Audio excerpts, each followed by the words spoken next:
All right, well, sources have told us that each deported Indian national is verified, indicating New Delhi's involvement in the deportation process. Meanwhile, the Ministry of External Affairs has said India is against illegal immigration because it is linked to several forms of organized crime.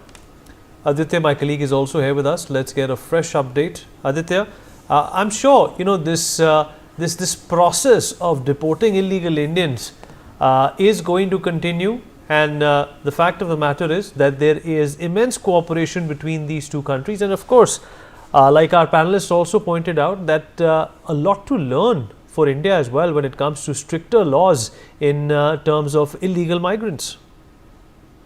Well, absolutely, Vineet. If you see, this is this deportation by the United States of America is being done through a process.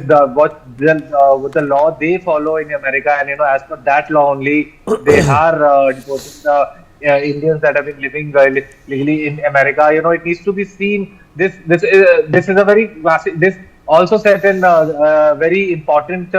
Essential aspect for India because it needs there is a presence of large Bangladeshi and Afghan nationals. Some of them or many, particularly if we talk about Bangladeshi, they have been living in India illegally. Because as more number of people increase, they use a large number of resources.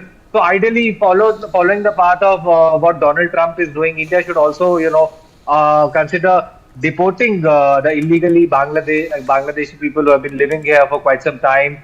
There are also some Afghan nationals who have been living in India for quite some time. So this is a very important perspective, because and it needs to be noted that since India is on the verge of becoming a very populous country. So going by the example of what America is doing at the moment, India can consider this in times to come, because the resources are limited and the number of people are growing day by day. So it needs to be seen, Vineet. Yes.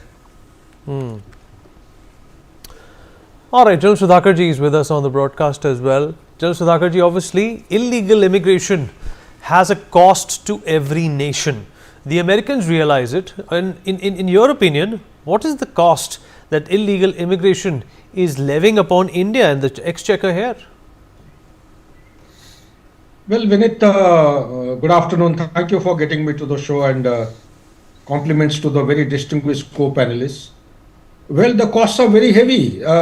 You see, the socio-economic fault lines are so huge in India that every fault line can be widened with the help of these illegal migrants.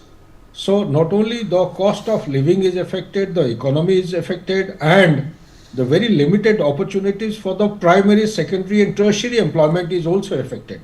But more than that, is that the law and order situation is on the verge of becoming a kind of a violent spectrum of activity.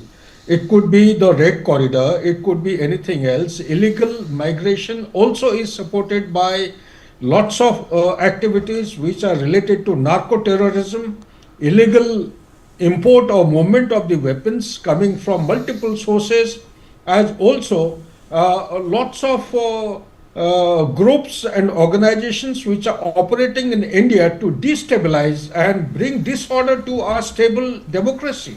So these are the costs that comes to my mind. More than that, Vinit, also from inside India, they are the ones who are trying to penetrate into our system, our way of life, and the ecosystem of our existence, and trying to cause or bring about a divide in the society. These are the huge dangers which are going to pose a very serious threat towards a balkanization of India. It may sound very outlandish at the moment, but couple of years hence it may turn out to be a reality, because the warfare today is not the same that used to be in 20th century. It has already assumed hybrid, irregular, and different kinds of warfare. It could be narco-terrorism, it could be manipulation of data, it could be a kind of a subversion of the minds which is taking place. More than that, there are a host of agencies, multinational agencies which are existing here in India, which are being sponsored by many unauthorized illegal organizations. They are being funded for fact checking. They're being funded for misinformation, disinformation, and malinformation. And there is a huge lot of challenges which are emerging by the day with the digitalization and the technology coming in a big way. The United Front Works Department is not the only agency. There are multiple multi-domain agencies. One is from Britain, one is from USA, and there are a host of other agencies who are not prepared to accept India as a rising nation and become a global power by 2047. Back to you, Vinit.